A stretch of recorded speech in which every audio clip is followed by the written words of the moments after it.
Bueno, y ya con una de las integrantes, con Beatriz Coria. Bueno, Beatriz, contame cómo fue esto cuando te invitan a participar. ¿Qué pensaste escribir y bueno, cómo fue fluyendo esto para vos?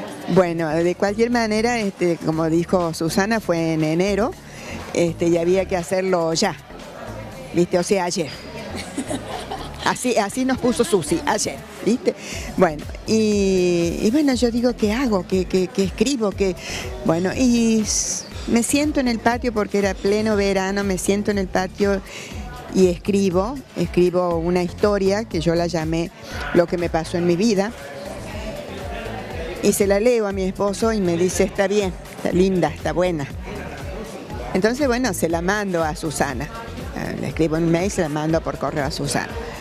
Y después escribo un cuento, también basado en mi vida personal, que lo titulé Mis mascotas. Y enviamos los dos. Y allá fue elegido el primero, la historia. A mí me impactó muchísimo, tal es así que no fue tanto en el momento que Susana nos citó para mostrarnos, fue como que me quedé, ¿viste? Pero después ya en mi casa, subiéndolo al mail, no podía parar de dejar de llorar. Porque veía las imágenes, ¿viste? Y yo decía, pero no puede ser que me haya interpretado esta persona sin conocerme, sin saber quién soy, ¿viste? Cómo soy.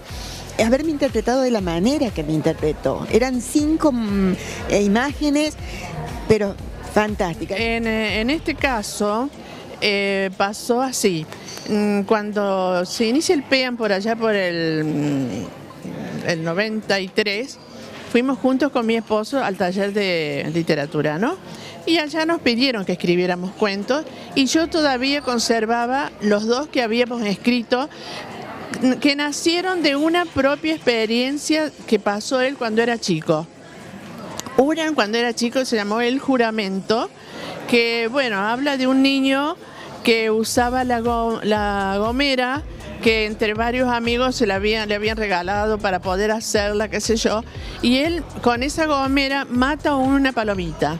Entonces, y en la narración vamos diciendo que iban cayendo las plumitas como si supieran que ese era su último vuelo. Porque, bueno, pero espérate, vos sabés que cuando él se arrima para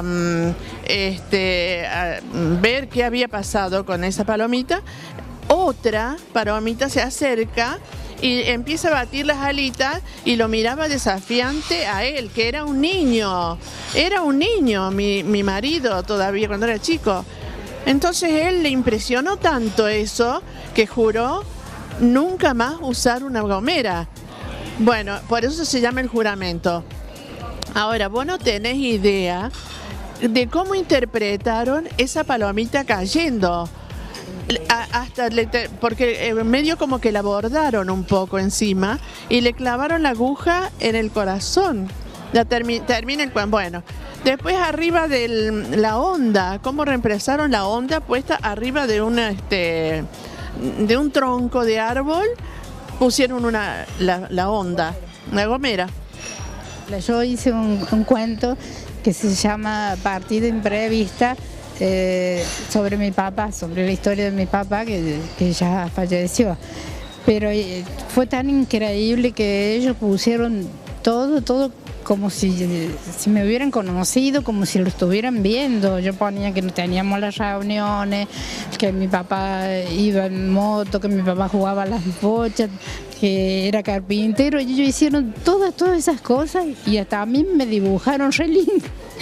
Ay, mi vida. Claro, la primera emoción de todas fue la de entablar la conversación con el pintor o la pintora que nos había dibujado los cuadros. A mí me dibujó un pintor. Esto siguió fluyendo también, porque vos decías recién, Adelina, fuera de micrófono, yo alcancé a escuchar de que lo tuyo sigue para más adelante. ¿A vos te pasó como que...? Lo que pasa, me pareció que me daba lugar a que yo pudiera escribir más sobre no sobre el cuento precisamente, sino que poder sacar, además se lo había prometido a esta señora de sacar de lo que ellos habían graficado, que me había impresionado mucho, como todas hemos llorado de emoción. Quería de alguna manera prolongar uno de los personajes y hacer un poema. Y eso hice. En el último personaje, que lo graficó, ya cerrando el cuento, hay una mujer con unas lágrimas y un camino largo. Entonces me daba lugar a escribir sobre los caminos, los distintos caminos de la vida. Tenés para escribir para mucho ahora. Sí, a mí me encanta inventar. Y en cuanto yo no tomé un caso real, sino simplemente que en una oportunidad hace bastantes años había un señor soltero que quería tener un hijo sin comprometerse a casarse. Entonces, o sea que es algo muy real de esta época también. No, bueno, pero esto es de hace mucho. Era un señor de acá de Río Cuarto. Y a mí me dio la idea de escribir una historia, pero nada que ver con lo que habrá hecho este hombre, no conozco, y sé en qué terminó. Entonces, pero a mí me dio un pie enorme para armar toda una historia que comienza simple, pero que se va complicando, que se van atando los hilos y que es difícil desatarlo, pero al final termina, por eso no termina con un final feliz, termina con un final triste, y ella, la chica señora o la profesora esta, cómo pudo tomar todos esos detalles en una parte del cuento que tiene mucha importancia, porque uno de los personajes de este cuento se habían fijado mucho la atención a un cuadro que había ahí en esa casa, y lo lindo de esta profesora, que hasta ese detalle lo tomó, hasta el cuento. Entonces me pareció maravilloso. Bueno, todo es maravilloso porque es único para mí. En la adultez mayor nos interesa básicamente, o les interesa a los adultos mayores, de hacer significativa la vida en las pantallas. Y esto de verse y que uno le devuelva al otro, es muy bueno lo que escribí, seguirlo haciendo. Es maravilloso lo que pintaste, tuvo que ver con lo que yo sentía. Realmente nos hace sentir parte de ese devenir y también de encontrarse y poder poner en diálogo, porque este proyecto se llama Cuentos de Ida y Vuelta, dos culturas, dos países, dos grupos de personas mayores. Y bueno, Vale, ¿cuál sería el cierre que vos le pondrías a todo esto, no? Bueno, sí, no tiene cierre. Esto recién empieza. Un inicio, creo que es un inicio, que es un camino que se ha iniciado y que no sabemos, ojalá no se cierre.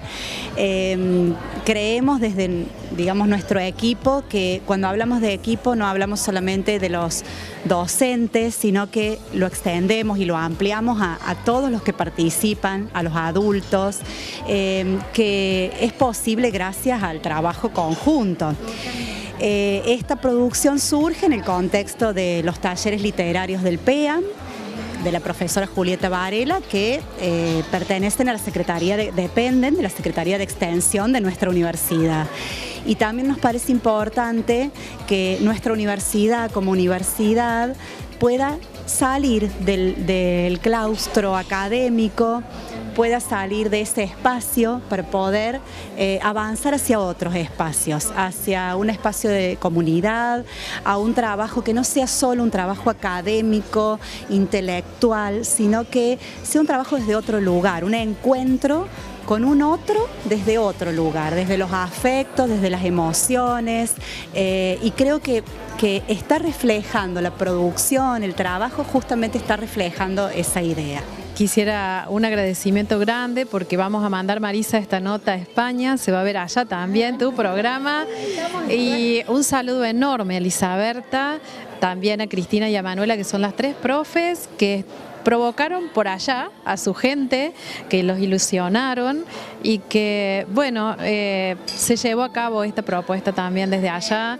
Y bueno, gracias por permitirme este espacio. Muchas gracias a todos.